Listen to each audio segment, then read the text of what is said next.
자, 오늘 본문 말씀을 가지고 새로운 시대의 시작, 민수기 강의 47번째 새로운 시대의 시작이라는 제목으로 함께 은혜를 나누겠습니다. 함께 제목을 따라 하시겠습니다. 새로운 시대의 시작. 한 번 더 따라 하시겠습니다. 새로운 시대의 시작. 네, 고맙습니다. 오늘은 민수기 27장 강해를 하려 합니다. 민수기 27장은 이 두 번째 인구조사가 끝난 이후에 일어난 사건에 대한 기록들에 대한 내용들입니다. 크게 보면 두 가지의 내용이 민수기 27장에 기록이 되어 있습니다. 먼저 1절부터 11절까지가 이제 한 내용입니다. 그리고 12절부터 23절까지가 두 번째 내용인데 이 두 부분을 나누어서 함께 읽어가면서 이제 은혜를 나누겠습니다. 하나님께서 주신 은혜를 찾겠습니다. 그의 시간 되기를 간절히 바랍니다. 할렐루야. 먼저 1절에서 4절을 보겠는데 1절에서 4절 말씀을 보게 되면 이런 내용입니다. 내용을 먼저 간단히 듣고 이 말씀을 읽겠습니다. 이 므낫세 지파 가운데 슬로브핫이라는 사람이 있었고요. 이 사람은 일찍 죽었어요. 이 사람이 죽고 그의 자녀들 가운데 아들은 하나도 없었고요. 딸만 5이 있었어요. 이 슬로브핫의 5 딸들이 이 모세에게 찾아와서 이 땅 분배와 관련해서 제소를 해요. 그 제소한 내용에 대한 이야기입니다. 땅 분배와 관련해서 어떠한 제소를 했을까요? 본문 1절에서 4절 말씀을 함께 읽겠습니다.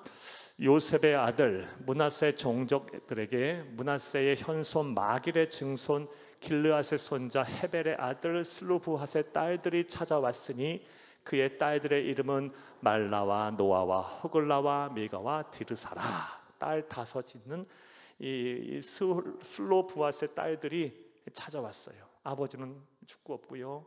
그리고 아들도 하나도 없어요. 자, 어떤 제소를 했을까요? 2절 읽겠습니다.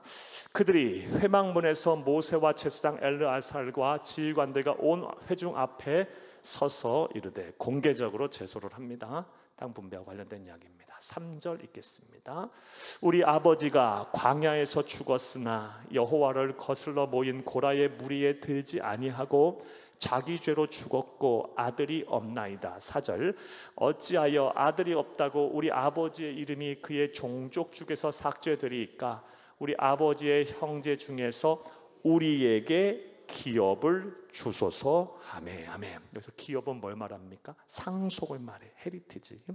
우리에게 뭐 달라는 겁니까? 상속을 달라라는 겁니다.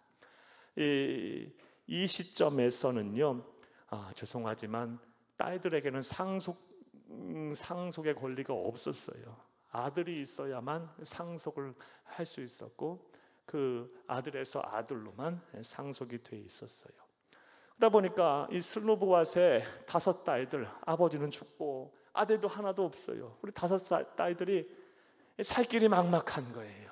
그래서 이제 가나안 정복 전쟁을 이제 하게 돼서 땅들을 분배받게 되면 우리에게도 뭘 달라? 땅을 달라. 기업을 주소서. 우리에게도 상속을 주소서라고 공개적으로 이제 제소를 한 거예요. 우리가 읽은 내용이 바로 1절과 4절 그 내용입니다. 자, 먼저 이러한 슬로브핫의 5 딸들의 행동을 통해서 우리가 이제 배워야 될 영적인 교훈을 먼저 좀 찾아보겠어요. 이 5 딸들이 제소한 이 행동, 그래서 우리는 어떠한 영적 교훈을 얻을 수가 있을까요? 사랑하는 여러분, 이 출애굽한 가나안 백성은 우리의 본향인 천국을 향해 가는 천국 백성인 우리들을 예표해요. 그리고 그들이 취하게 될 가나안 땅은요, 우리에게 어떻게 적용이 될 수 있느냐? 우리가 장차 받게 될 하늘 기업, 하늘나라에서의 상급을 의미해요. 이해되셨습니까? 우리가 구약의 가나안 백성들이 바로 우리를 예표하고, 가나안 땅, 그들이 분배받게 될 가나안 땅은 우리가 가게 될 천국에서의 우리에게 주실 하나님께서 우리에게 주실 기업과 상급을 의미해요. 자, 그런데 이 슬로브핫의 5 딸들은 여성이 무시되던, 사람 취급 못 받던 이 남성 우월주의 사회, 그리고 아버지도 없고 아들도 없는 그런 아주 참담한 상황 속에서도 그들은 그들이 받아야 할, 마땅히 받아야 할 이 가나안 땅을 분배해 달라고, 땅을 기업으로 달라고 아주 용기를 내서 간절히 온 회중 앞에 제소를 하고 있어요. 사랑하는 여러분, 따라서 이 천국을 향해 나아가는 우리들 또한 이 슬로보아스의 5 딸들처럼 우리가 장차 받게 될 하늘나라의 기업과 상급을 우리가 달라고, 또 하나님 앞에 간절히 바라고, 또 이것을 위해서 얻기 위해서 노력하는 삶을 우리가 살아야 할 것입니다. 그런데 우리 성도들의 삶을 보게 되면, 또 기도하는 제목들 보게 되면, 하늘나라에서 받게 될 상급과 기업을 바라기보단 우리의 기도와 우리의 관심은 항상 이 땅에만 머물러 있어요. 여러분 어때요? 우리의 기도와 우리의 소원, 우리의 마음의 소원들은 항상 현세적이야. 이 땅에서 건강하기를 바라고, 이 땅에서 잘 살기를 바라고, 이 땅에서 자녀들의 앞길을 열리기를 바라고, 항상 현세적이에요. 그런데 정말 우리가 취하고 정말 우리가 소원하고 바라야 될 것은 이 땅에서 모든 것 이루어질 삶이 아니라 장차 우리가 가게 될 영원한 하나님의 나라의 본향에서 받게 될 상급과 또 기업이에요. 사랑하는 여러분, 슬로보아스의 5 딸들이 참 요구할 수 없는, 그리고 바랄 수 없는 그런 사회적인 여건과 환경 속에서도 공개적으로 자신에게 마땅히 주어질 이 가나안 땅의 분배를 간절히 바라고 원했듯이, 우리 또한 하나님의 나라에서 받게 될 이 상급과 기업을 가져 용기를 내서 바라고 원하고, 또 하나님 앞에 요구하는 저와 여러분이 되어야 할 줄로 믿습니다. 예수님께서도 마태복음 11장 12절 말씀에 천국은 빼앗는 자의 것이라 그랬어요. 이게 무슨 말이냐? 막 힘을 써서 빼앗으란 말이 아니고, 거룩한 욕심을 가지고 하나님의 나라에서 내가 큰 자가 되리라, 내가 많은 하나님 복을 받으리라, 하나님의 나라에서 큰 상급을 받으리라, 이 거룩한 욕심을 가지고 천국에서 받게 될 상급과 기업을 바라는 자, 그런 자에게 하나님께 더 많은 것을 베풀어 주시고 허락해 주신다라는 거예요. 그냥 단순히 그냥 이 세상에서만 잘 되기를 바라고, 그것이 전부인 삶이 아닌 영원한 하나님의 나라에서 받게 될 상급과 기업을 간절히 소망하고, 또 그것을 위해서 사시는 저와 여러분 되기를 다시 한번 간절히 주의 이름으로 축복합니다. 자, 우리가 이러한 영적 관점에서 우리가 생각을 해볼 수가 있어요. 우리의 기도와 우리의 관심이 이제는 좀 현세적인 것만을 넘어서서 거기에만 국한되는 것이 아니라 이거 좀 뛰어넘어 장착하게 될 하나님의 나라에서 우리가 받게 될 영원한 상급과 기업을 우리의 시선이 거기에 머물렀으면 좋겠어요. 자, 이렇게 공개적으로 슬로보아스의 5 딸들이 자신들에게 주어질 기업을 달라고 요구하자, 그 이후에 모세가 어떻게 행동했고 또 하나님은 어떤 명령을 하셨을까요?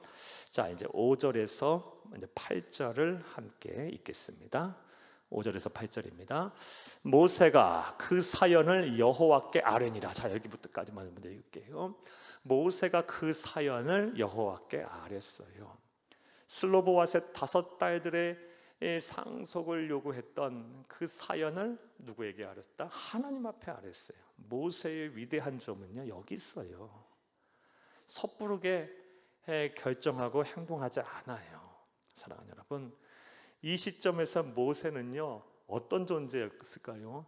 광야 40년을 하나님의 대리자로서 수많은 기적과 이적과 역사를 나타냈던 존재예요.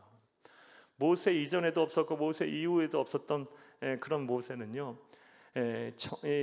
어찌 보면 이 삼권을 다 틀어주고 있는 사람이었어요. 절대 왕권, 이 왕정의 그런 절대 권력을 소유한 사람들과 같은 그런 권위를 가진 사람이었어요. 그리고 무엇보다 하나님의 음성을 직접 듣고 또 하나님의 말씀에 대언하는 사람이었어요. 자, 그럼에도 불구하고 모세는 자신의 지혜와 자신의 경험으로 이런 애들에 대한 치료를 하지 않아요. 섣부른 결정을 하지 않아요. 항상 기도해요. 기도해. 그리고 하나님의 뜻을 먼저 구해요. 사랑하는 여러분, 이 말씀을 보면서 참 우리나라에도 또 우리 가정에도 또 우리 사회에도 이렇게 하나님 앞에 기도하며 하나님께 지혜를 구하는 지도자가 좀 많이 있어야 할 텐데라는 생각을 했어요. 사랑하는 여러분, 우리가 이 예수를 그리스도 믿어 하나님의 자녀된 우리들이 이를 위해서 기도해야 할 것이고, 또 저와 여러분이 그런 사람들이 되어야 할 줄로 믿습니다. 우리의 경험과 우리의 지혜로 또 인간이 가진 학습으로 이 나라와 민족 또 우리 교회와 또 모든 가정과 모든 직장과 사업장을 운영하는 것이 아니라 하나님께 기도함으로 하나님이 주시는 지혜를 가지고 나라와 민족의 국정을 이끌고 또 이 사회를 움직이고 또 우리가 직장과 사업장에서 또 가정에서 모든 일들을 우리가 행하는 그런 그리스도인들, 성도가 되어야 할 것입니다. 모세의 위대한 점은 항상 기도를 해요. 그리고 하나님의 뜻을 먼저 구해요. 자, 그러자 이제 하나님께서 어김없이 또 이제 모세에게 말씀을 하십니다. 6절에서 8절 계속해서 읽겠습니다. 여호와께서 모세에게 말씀하여 이르시되 슬로보앗의 딸들의 말이 옳으니 너는 반드시 그들의 아버지의 형제 중에서 그들에게 기업을 주어 받게 하되 그들의 아버지의 기업을 그들에게 돌릴지니라. 아멘. 7절 말씀에 보면 슬로보앗의 딸들의 말이 뭐하다? 옳다, 옳다. 너는 반드시 그들의 아버지 형제 중에서 그들에게 기업을 주어 받게 하되 그들의 아버지의 기업을 그들에게 돌릴지니라. 8절도 읽겠습니다.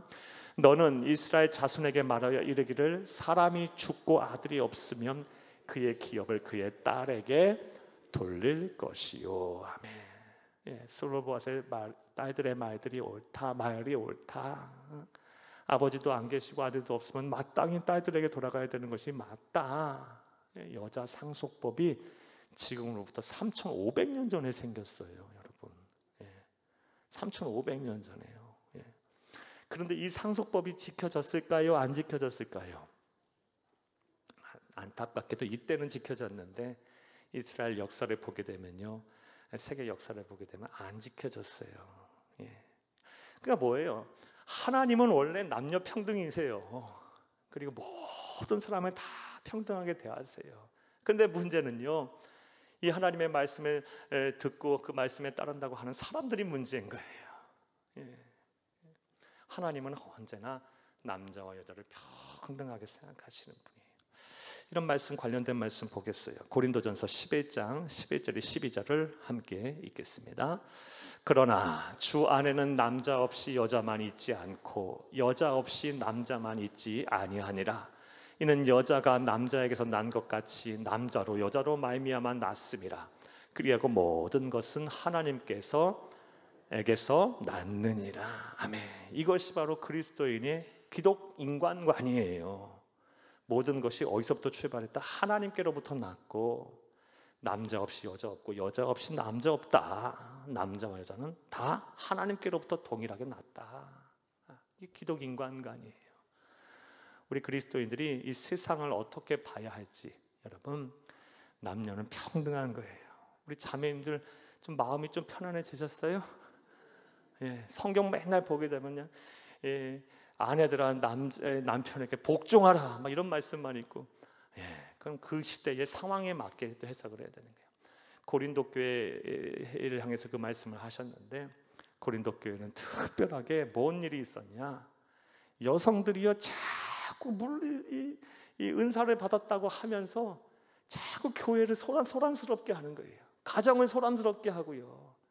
받은 은사가 많고 그러니까 자꾸 그냥 교회에서 문란을 일으키고 여성들이 또 가정에서 문란을 일으켜갖고 가정들이 위태위태하고 교회가 시끄러운 거예요. 그러니까 그런 이 교회의 고린도 교회 사장과 형편에서 그런 입장에서 하나님 말씀하신 거예요. 제발 좀 말 들어라, 이 말씀이에요. 사랑하는 여러분, 기독 인간관, 성경적인 인간관은요, 모든 인간은 다 하나님께로부터 났고 남자나 여자나 다 하나님께로 낳았고 남자가 없이 여자 없고 여자 없이 남자 없다. 남자는 너와 여자는 다 평등하다. 이것이 바로 기독 인간관이고 성경관을 믿으시기를 간절히 주의 이름으로 축복합니다. 여자 상속법이 3,500년 전에 이미 생겼어요. 예. 자, 그리고 나서 이제 하나님께서는 이제 더 구체적으로 이거는 이제 규례로 정하시는데요. 9절부터 11절까지를 우리가 함께 읽겠습니다. 딸도 없으면 그의 기업을 그의 형제에게 줄 것이요, 형제도 없으면 그의 기업을 그의 아버지의 형제에게 줄 것이요. 11절, 그의 아버지의 형제도 없으면 그의 기업을 가장 가까운 친족에게 주어 받게 할지니라 하고 나 여호와가 너 모세에게 명령한 대로 이스라엘 자손에게 판결의 규례가 되게 할지니라. 아멘. 쉽게 정리하면 이런 말씀이에요. 아버지가 없고 안 계시고 아들도 없어요. 그러면 딸들에게 당연히 상속받는 게 맞다. 딸들도 그 상속을 받아야 한다. 그런 딸들도 없어. 그럼 이 어머니나 자식을 다 잃은 어머니나 무자한 어머니들, 부모들 있을 거 아니에요. 어머니들 있을 거 아니에요. 그럼 어떻게 하겠어요? 만약에 아버지도 남편도 없고 아버지도 없고 그리고 아들도 없고 딸들도 없어. 그러면 아버지의 이 형제들에게 그 재산이 가게 될 것이고 그 아버지의 형제도 안 계셔. 그러면 가장 가까운 친족들에게 그 상속을 주게 해서 그 여인을 돌보게 하고 그리고 그 상속을 받지 못하는 사람이 없도록 다 하나님께서 이렇게 정하신 거예요. 규례를 정하신 거예요. 이 규례를 통해서 우리는 하나님은 약자를 특별히 챙기면서 돌보시는 하나님이심을 알 수 있어요. 하나님은 하나님 앞에서는 귀하지 않은 사람이 없어요. 다 하나님 앞에서는 귀해요. 많이 가졌던 적게 가졌던 잘생겼던 못생겼던 잘생기고 못생긴 것도 우리가 정한 기준 아니에요. 하나님은 우리가 생각하기에 못생긴 사람과 이렇게 잘생겼다고 생각하실 수 있는 거 아니겠어요? 우리가 정한 기준이에요. 전부 다. 또 많이 배웠던 그렇지 못하든 간에 다 중요하지 않아요. 건강하든 그렇지 못하든 다 그렇지 중요한 게 아니에요. 하나님 모든 사람들 다 귀하게 여기세요. 하나님 특별히 그러다 보니 하나님은 특별히 사회적 약자들을 아주 돌보시는 분이세요. 이것은 우리 주 예수님께서 이 땅에 오셔서 하신 말씀을 통해서 알 수 있어요. 누가복음 4장 18절에서 19절을 함께 읽겠습니다. 주의 성령이 내게 임하셨으니 이는 가난한 자에게 복음을 전하게 하시려고 내게 기름을 부으시고 나를 보내사 포로된 자에게 자유를, 눈먼 자에게 다시 보게 함을 전파하며 눌린 자를 자유롭게 하고 주의 은혜의 해를 전파하게 하려 하심이라 하셨더라. 아멘. 누가복음 4장 18, 19절 말씀은요, 예수님께서 공생에 이렇게 시작하시면서 회당에서, 그러니까 오늘날 말하면 주의 몸된 교회 성전이죠. 이 회당에서 한 첫 번째 설교예요. 공생애를 시작하시면서 행한 첫 번째 설교. 이 18절 19절의 말씀은요, 이사야서 61장 1절에서 3절을 인용한 거예요. 그러니까 예수님께서 회당에서 하신 설교의 본문은 이사야서 61장 1절에서 3절이고 그 핵심의 말씀은 뭐예요? 내가 이 세상에 온 목적이 뭐다? 가난하고 힘들고 병들고 사회적으로 눌린 자들을 다시 회복하고 구원하기 위해서 왔다라는 거예요. 우리 주님께서 공생애를 시작하시면서 회당에서 한 첫 번째 설교가 바로 이 내용이다 한다면 우리 이 말씀을 통해서 우리 예수님의 이 관심, 이 시선이 어디에 머물러 있는가를 잘 알 수 있어요. 우리 주님은 약자를 돌보시는 분이세요. 그리고 그 약자들을 아주 잘 살뜰하게 생각하시면서 챙기시고 구원하시고 원하시는 분이세요. 그러므로 저와 여러분도 이런 예수님의 뜻, 하나님의 뜻을 잘 따라야 돼요. 먼저 여러분이 상대적으로 보기에 약자라 생각한다면 이 말씀을 통해서 위로를 받으세요. 그리고 하나님의 사랑, 하나님의 은혜 속에 사세요. 그리고 생각하기에 그래도 하나님께서 은혜를 주셔서 다른 사람보다 더 많은 것을 가지고 살고 베풀고 나눌 수 있는 위치에 있다 한다면 하나님 아버지의 마음의 뜻을 잘 헤아려서 여러분이 가지고 있는 것, 누리고 있는 것을 많은 사람들, 사회적 약자들에게 나누고 베푸는 삶을 사시기를 간절히 주의 이름으로 부탁합니다. 부탁합니다. 자, 27장 1절에서 11절까지의 말씀은 두 번째 인구조사를 한 이후에 땅을 분배하는 과정에서 아버지도 안 계시고 아들도 없고 아무도 없는 이 여성들을, 이 여성 딸들에 대해서 어떻게 해야 할 것인가에 대한 이 문제가 대두됐을 때, 특별히 슬로보앗의 5 딸들이 용기를 내서 이것을 공식적으로 제소했고요. 그리고 모세를 통해서 하나님께서는 모세를 통해서 명령하셔서 여성 상속법을 제정케 하셨어요. 딸들에게도 상속을 줘라. 그리고 만약에 딸들도 없고 아무도 없어, 그러면 가장 가까운 친족에게까지 주어서 이 상속을 주게 하므로 아무도 이 상속을 받지 못하는 사람, 보호를 받지 못하는 사람이 없게 하라라는 말씀이었어요. 이를 통해 우리는 하나님께서 얼마나 사회적 약자들을 돌보시는 분임을 알 수가 있습니다. 자, 이게 첫 번째 이제 27장의 내용입니다. 두 번째 내용은 이와는 또 전혀 별개의 말씀을 하세요. 이제 12절부터 23절까지의 말씀인데요. 12절부터 23절까지의 두 번째 말씀은 하나님께서 모세의 뒤를 이어 여호수아를 후계자로 삼는 말씀이에요. 먼저 12절을 함께 12절에서 14절을 함께 읽겠는데, 12절과 14절 말씀을 보게 되면 하나님께서 모세에게 명령해서 아비람 산에 올라가라고 말씀하십니다. 그 올라가라고 하신 이유가 뭘까요? 12절에서 14절을 함께 읽겠습니다. 여호와께서 모세에게 이르시되 너는 이 아바림 산에 올라가서 내가 이스라엘 자손에게 준 땅을 바라보라. 본 후에 네 형 아론이 돌아간 것 같이 너도 조상에게로 돌아가리니. 14절, 이는 신 광야에서 회중이 분쟁할 때에 너희가 내 명령을 거역하고 그 물 가운데서 내 거룩함을 그들의 목전에 나타내지 아니하였습니다. 이 물은 신 광야 가데스의 무리바 물이니라. 아멘. 사랑하는 여러분, 하나님께서 이 아바람 산에 올라가라고 말씀하신 아바림입니다. 아바림, 죄송합니다. 여러분 써드린 게 좀 다른 것 같아요. 이 산에 아바림 산에 올라가라 하신 이유는 크게 두 가지예요. 아바림 산 안에는요 가장 높은 산 봉우리가 있는데 그 산이 봉우리가 바로 그 산 봉우리가 느베림이라는 산 봉우리예요. 느바림이라는 산 봉우리입니다. 거기로 올라가라 이제 말씀하세요. 느보산이죠. 느보산으로 올라가라 말씀하셨어요. 자, 올라가라 하신 이유는 크게 두 가지입니다. 12절 먼저 보게 되면요, 내가 이스라엘 자손에게 준 땅을 바라보라라고 말씀하세요. 자, 아바림 산 중에서 느보산 가장 큰 꼭대기에 올라가라라고 말씀하신 첫 번째 이유 목적이 뭐예요? 그 산에 올라가서 내가 너희에게 줄 땅을 바라보라. 그래서 산에 올라가서 말씀하셨어요. 첫 번째는 가나안 땅을 바라보라. 그 높은 산에 올라가서.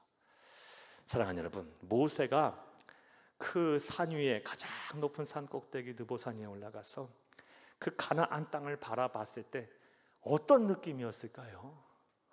40년 동안 이 땅에 들어가기 위해서 그 고생을 했어.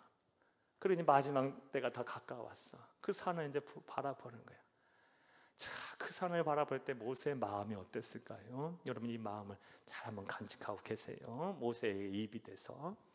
두 번째 이유는요, 참 안타깝게도 13절 말씀에 보게 되면 산에 올라가라고 한 이유는요, 죽음을 예고하기 위해서, 모세의 죽음을 예고하시기 위해서 산에 올라가라 말씀하셨어요. 이 말씀 한번 다시 보겠어요. 13절을 함께 읽겠습니다. 본 후에는 내 형 아론이 돌아간 것 같이 너도 조상에게로 돌아가리니. 조상에게 돌아간다. 이거는 구약에서 하나님께서 상투적으로 쓰는 표현, 당시 구약에서 백성들이 상투적으로 쓰는 표현이에요. 죽는다라는 표현이죠. 조상에게 돌아간다라는 말은 열조에게 돌아간다. 열조와 함께 누웠다. 다 같은 표현입니다. 죽는다는 얘기예요. 죽음을 예고하기 위해서 그 산에 올라가라 말씀하셨어요. 자, 이 두 가지의 이 목적으로 산에 올라고 했는데 모세의 마음이 어떻겠어요? 가나안 땅을 앞두고 여러 가지 막 생각이 교차하고 그 땅에 얼마나 들어가고 싶겠어요. 그런데 하나님은 뒤이어서 뭘 말씀하세요? 너 거기서 죽을 거야. 그 말씀을 하고 계세요. 너 얼마 안 있어 죽을 거야. 사랑하는 여러분, 모세의 마음이 어떨까요? 정말 하나님 저에게 하루만 더 주시고요, 며칠만 더 주시고요, 몇 시간만 더 주셔서 제발 그 땅에 좀 들어가게 해주세요 라고 했겠죠. 안 했겠어요? 모세가 기도했어요. 실제로 기도를 했어요. 기도한 내용 볼까요? 신명기서 3장 25절에서 26절 함께 읽겠어요. 신명기서 구하옵나니 나를 건너가게 하사 요단 저쪽에 있는 아름다운 땅 아름다운 산과 레바논을 보게 하옵소서 하되 하면, 일단 여기까지 보겠어요. 구하옵나니 나를 건너가게 하사, 제발요 하나님, 제발요 요단 저쪽에 있는 아름다운 땅 아름다운 산과 레바논을 보게 하옵소서. 자, 그런데 하나님께서 뭘 말씀하세요? 여호와께서 너희 때문에, 함께 읽겠습니다. 26절. 여호와께서 너희 때문에 내가 진노하사 내 말을 듣지 아니하시고 내게 이르시기를 그만해도 족하니 이 일로 다시 내게 말하지 말라. 그만해도 족하니 이 일로 내게 다시 말하지 말라. 하나님이 이런 자리에 거절해 버리세요. 모세의 마음이 어떻겠어요? 참 힘들었겠죠. 자, 그렇다면 모세는 왜 그 땅에 못 들어갔을까요? 그리고 참 이런 어찌 보면 참 안타까운 일을 겪게 됐을까요? 그 이유는 오늘 보면 14절에 나오고 또 일찍이 우리가 공부를 했어요. 14절 함께 읽겠습니다.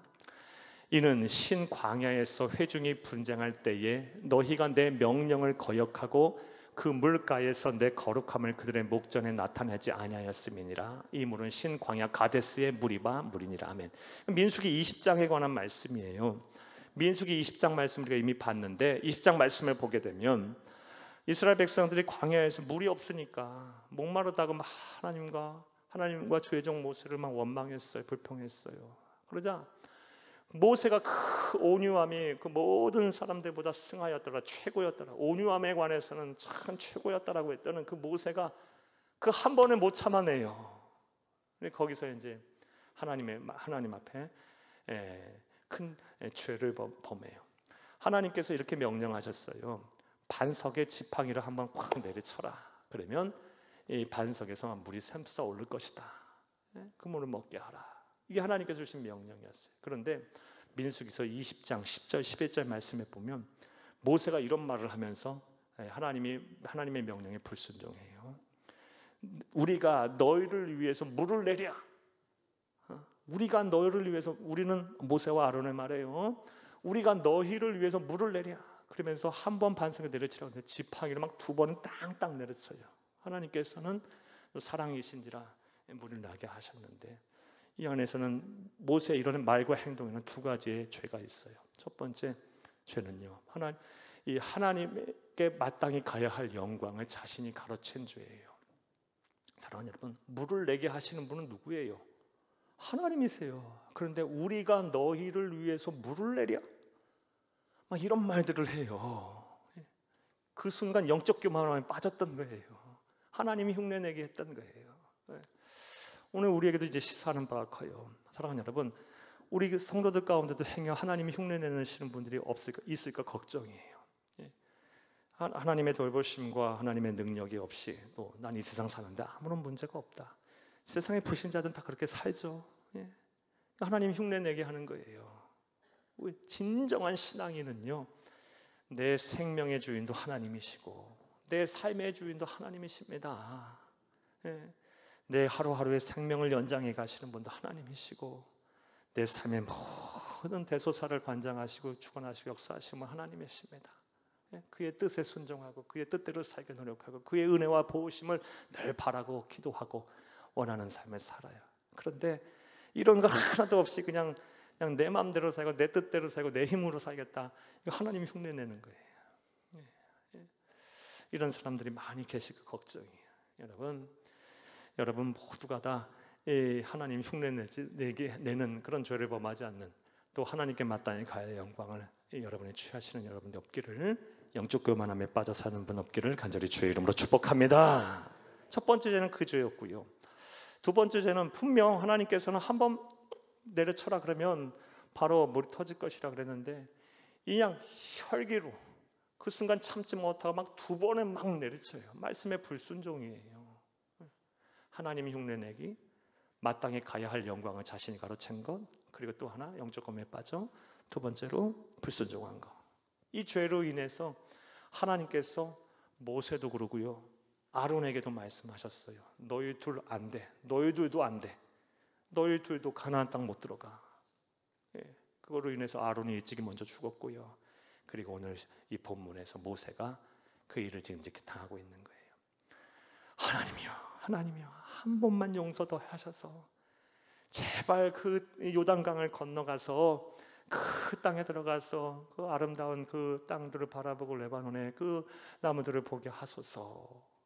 안 돼, 그만하면 족하다, 끝, 이렇게 말씀하고 해버리세요. 이런 모습 보게 되면 하나님 얼마나 무서운 분인지 우리가 잘 알 수 있어요. 여러분 정말 정확하신 분이에요. 그냥 술술술술 넘어가는 게 없어요. 여러분 잘 아셔야 돼요. 하나님은 분명 사랑이세요. 하지만 또 행한 대로 반드시 보응하시는 분이세요. 여러분 이것을 알고 우리가 매사 이 하나님을 경외하는 삶을 살기 위해 노력해야 할 줄로 믿습니다. 경외, 공경하고 두려워한다. 이 하나님은 의식하며 사는 거예요. 그러면 함부로 우리 죄짓지 않을 거예요. 함부로 교만하게 행동하지 않을 것입니다.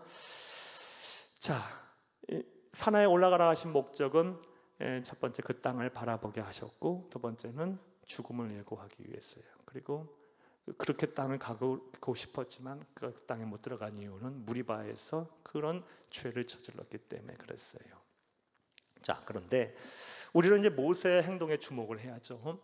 하나님께서 모세도 안 돼, 그만하면 좋게 라고 딱 하나님께서 끊어버리셨을 때 모세는요 구질구질하게 하나님께 매달리지 않아요. 모세도 거기서 딱 멈춰버려요. 성경을 보면요, 더 이상 더 많은 것을 바라지 않고요, 거기서 하나님의 뜻인 줄 알고 딱 멈춰요. 이게 또 모세의 위대함이에요. 우리 신앙인은요 때로는 멈춰야 할 때, 하나님의 뜻이라면 멈춰야 할 때 멈출 줄 아는 사람들이 돼야 돼요. 이것도 우리 신앙인이에요. 내 욕심을 놓지 못해서 그걸 갖고 그냥 평생 매달려 계신 분들 계세요. 하나님의 뜻은 이미 아닌데 분명히 아셔야 돼요. 기도하고 또 여러 가지 외적 내적으로 이루어지는 일들이 볼 때 절대 하나님의 뜻이 아니에요.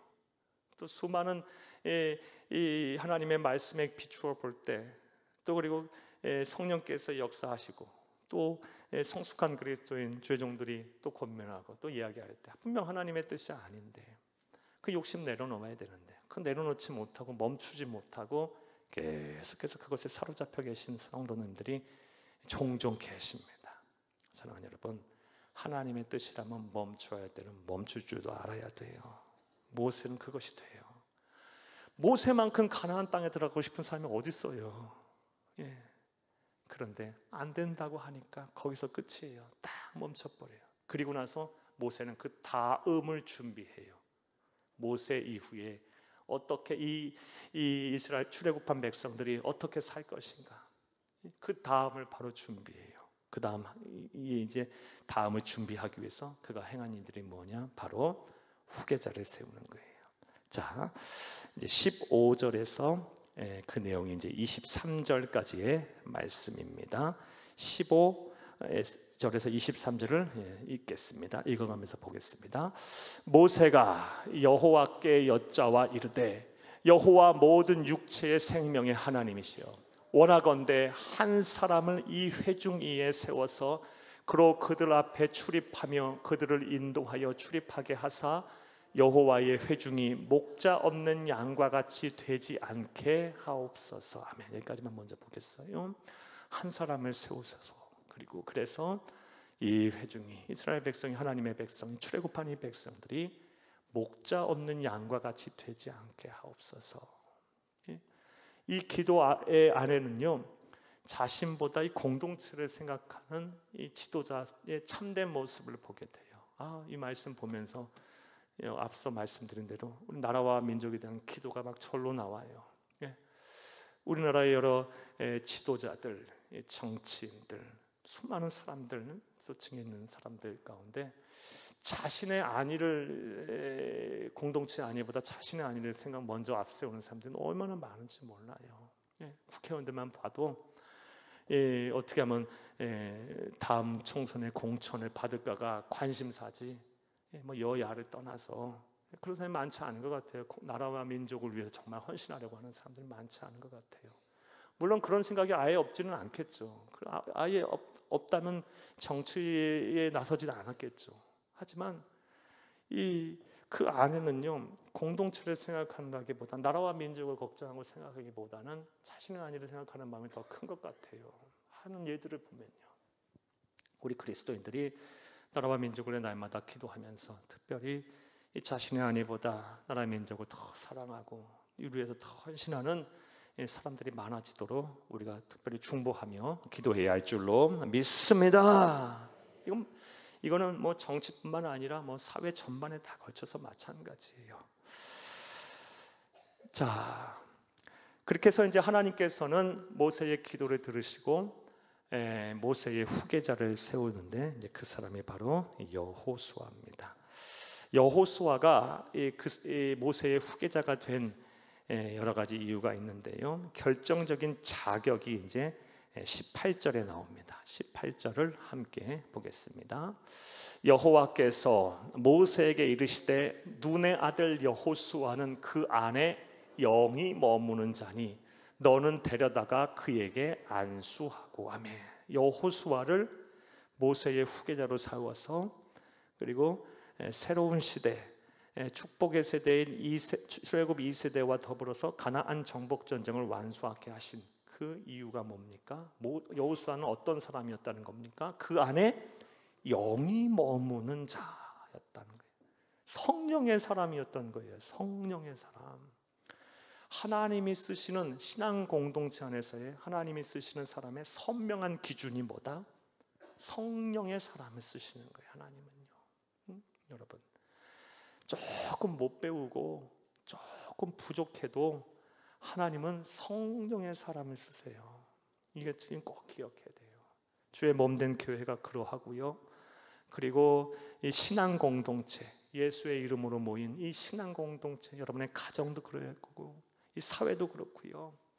이 신앙 공동체는 하나님의 의지와 하나님의 뜻대로 움직이는 신앙 공동체는 지도자가 어떤 사람이 지도자다? 성령의 사람, 그 안에 영이 머무는 사람이 바로, 하나님의 영이 머무는 사람이 바로 그 안에 지도자가 되는 거예요. 이것이 바로 여호수아가 모세의 후계자가 된 선명한 기준이에요. 이것은 신약의 예를 통해서도 알 수 있습니다. 사도행전 6장 5절 말씀을 함께 보겠습니다.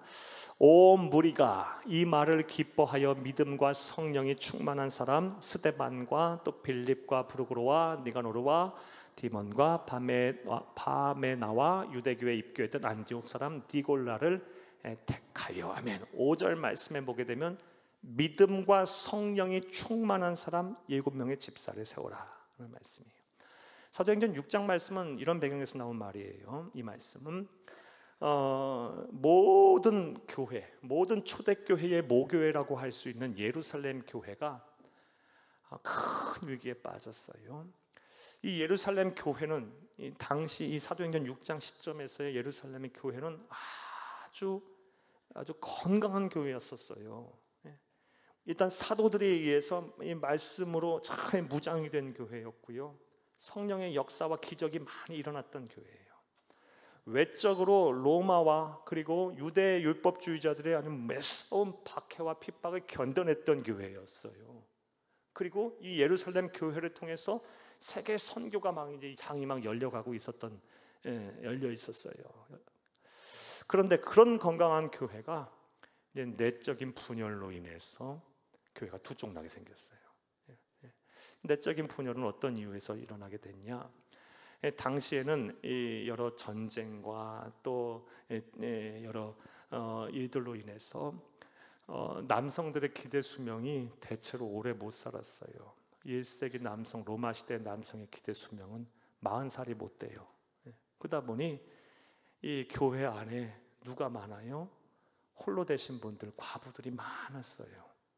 그리고 이 예루살렘 교회의 이 사람의 구성은요, 이 팔레스타인 반도, 오늘날 이스라엘 땅에 살고 있던 정통 시브리인들 반, 그리고 헬라파, 그러니까 디아스포라된 세계 열방으로 흩어져 있던 여러 헬라인들 반, 이렇게 돼 있었어요. 그런데 또 사도행전 6장 시점에서는 이 헬라파, 정통 시브리인들이 아닌 헬라파 과부들이 다수를 차지하고 있었어요.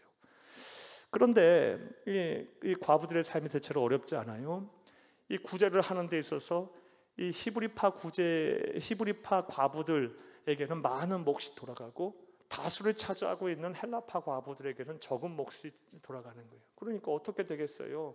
이 둘이 막 싸우는 거예요. 헬라파 이 성도와 히브리파 성도들이 막 싸우는 거예요. 구제 문제로 인해서. 이 그 무서운 박해와 핍박과 외압을 다 견뎌냈던 교회가 이 구제 문제로 교회가 부쩍나게 생긴 거예요. 그러자 이제 사도들이 결심을 해요. 모든 구제하는 분배하는 문제에서 우리 손 다 뗄게.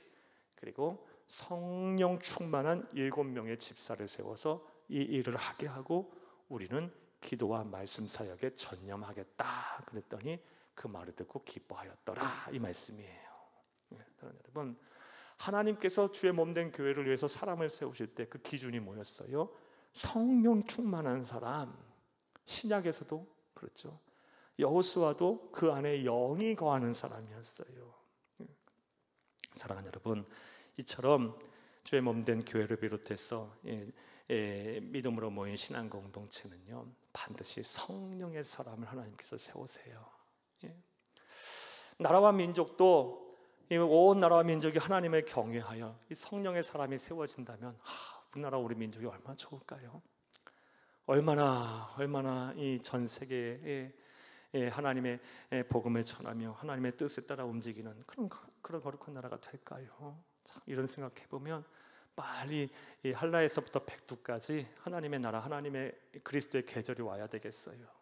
그리고 이 땅에 수많은 지도자들이 성령 충만하고 기도의 사람이 되고 자신의 안위보다 더 이 나라 민족과 나라와 민족의 안위를 살피는 그런 지도자들이 많이 세워져야 할 것입니다. 우리의 자녀들과 후손들이 그런 사람들 되고, 또 우리나라 우리 민족이 그렇게 되기를 간절히 바랍니다. 자, 여호수아를 세워서 모세의 후계자로 삼고, 그리고 그를 통해서 새로운 시대를 열게 하셨어요. 그리고 그 이후의 내용 19절에서 23절 말씀은 이제 읽지는 않겠는데요, 이 여호수아를 세울 때 대제사장인 엘르아살 앞에 세우고, 이전에는 하나님은 모세에게 직접 말씀하셨었어요. 그런데 이번에는 그렇게 안 하고 여호수아 때부터는 어떻게 하시겠다? 대제사장을 통해서 말씀하시고, 그 대제사장의 말을 듣고 여호수아가 행동을 해라라는 말씀이에요. 이게 이제 모세와 여호수아의 차이점이에요. 그 이후부터는요, 어떻게 보면 더 민주적이라고 볼 수 있겠죠. 한 사람에게만 다 이렇게 권력이 독점되지 않고, 직접 모세에게는 하나님 대면하셔서 말씀하셨는데, 이제부터는 성전 성막에서 대제사장을 통해서 하나님 말씀하시고, 그 주의 종들의 말씀을 통해서, 그리고 이제 정치인들이 그 말과 행동을 따르는 이제 종교와 정치가 이제 분리가 되는 순간인 거예요. 이 시대가 온 거예요. 새로운 시대가 열린 거예요. 자, 그 얘기가 이제 23절까지의 말씀입니다.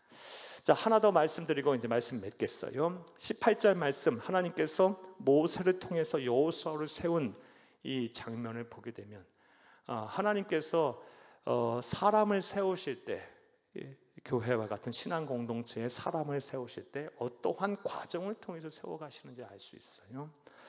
먼저 하나님은요, 목회자들 혹은 교회 중직들을 이렇게 세우실 때 소명을 있는 자를 하나님 세우세요. 소명을 있는 자, 소명이 있는 자를요. 18절 말씀 함께 보겠어요. 다시 한번요. 여호와께서 모세에게 이르시되 눈의 아들 여호수아는 그 안에 영이 머무는 자니 너는 데려다가, 너는 데려다가. 이 말씀, 너는 데려다가, 이 말씀은 소명이 있다는 말씀이죠. 소명을 받았다는 말씀이죠. 하나님은 소명 있는 자, 하나님께서 주의 몸된 교회를 위해서 주의 종으로 혹은 교회 중직으로 세우기 위해서 하나님께서 그 마음에 감동을 주셔서 부르신 자, 소명 있는 자를 먼저 세우세요. 그리고 두 번째는요, 동서복음을 통해서 하나님께서 하나님의 사람을 세우시는 방법이에요. 먼저는 소명 있는 자, 두 번째는요, 자격을 갖춘 자를 세우셨어요. 하나님은요. 자, 18절에서의 그의 자격이 무엇이었습니까? 그 안에 영이 머물렀어요. 자격을 갖추지 않은 사람은 하나님은 안 세우셨어요. 또 그런 사람이 섰을 때는 큰 분란이 일어났고 큰 어려움이 있었어요. 세 번째는요, 그에게 안수하고 임직을 했어요. 공개적으로. 동서고금을 통해서 주의 몸된 교회들 그리고 하나님의 사람을 세우는 데 있어서 첫 번째로 소명을 가진 자를 세웠고, 자격을 갖춘 자를 세웠고, 그리고 공개적으로 임직을 함으로써 그 사람을 하나님의 사람으로 세움받고 일하게 하셨어요. 우리 교회도 마찬가지죠. 우리 교회도 장로님을 세우거나 우리 권사님들 여러 임직식을 할 때도 그렇죠. 소명을 가지신 분들을, 소명 받으신 분들을 세우죠. 그리고 자격을 합당하신 분들을 세워요. 우리 장로님들 같은 경우는 임직하기에 앞서서 최소 5년 이상의 모든 예배 출석 상태를 봐요. 우리는 예배 다 있잖아. 예배 출석 5년 이상을 봐요. 그리고 5년 이상 동안 헌금 생활을 어떻게 했는지 다 봐요. 철저하게 다 봐요. 그리고 부부가 함께 교회에서 어떤 사역을 했는지도 다 봐요. 그냥 안 세워요. 다 보고요. 그리고 또 교역자들, 목회자들과 그리고 성도와 그리고 당회 안에서의 평판, 이것도 다 또 확인을 해야 돼. 그리고 나서 세워지는 거예요. 임직식을 하면서.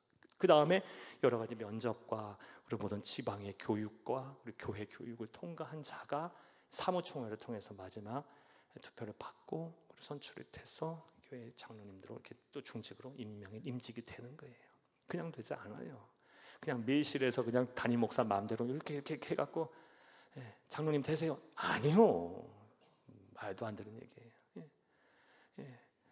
다 먼저 소명의식이 있고 확인이 되고 최소 5년 이상, 그리고 교회 기독교에 대한 성경의 헌법에 따라서 집사님이 되고 안수 집사님 되고, 그리고서 또 7년 이후부터 해서 그 헌법에 따라서, 그리고 나서 또 우리 교회에서 5년 이상 예배 상황 다 보고 헌금 어떻게 했는지 다 확인하고 또 봉사 활동 어떻게 했는지 다 확인하고, 그리고 나서 걸러진 사람들, 또 교역자들, 또 성도들, 또 당회 안에서 평판 다 보고 확인하고, 그리고 나서 통과된 자가 임직에 서는 거예요. 이 기준에 맞춰서 하고 있어요. 소명 갖고 자격을 갖추고 공식적으로 임직을 하면 사람을 세워요. 앞으로 우리 교회는 앞으로도 계속 그럴 거고, 또 한국 교회 다 그렇게 될 수 있게 한국 교회가 다 그렇게 변화되기를 또 간절히 원합니다.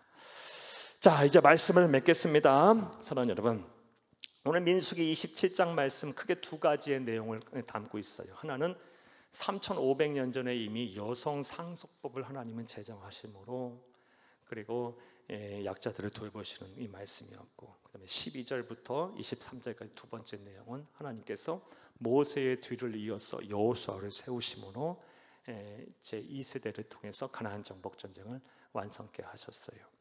이 여성 상속법이나 모세의 후계자로 여호수아가 세워진 것이나 다 이 두 내용을 왜 27장 한 말씀으로 묶었을까 가만히 또 묵상을 해보니까 하나님은 이제 새로운 시대를 여시겠다라는 거예요.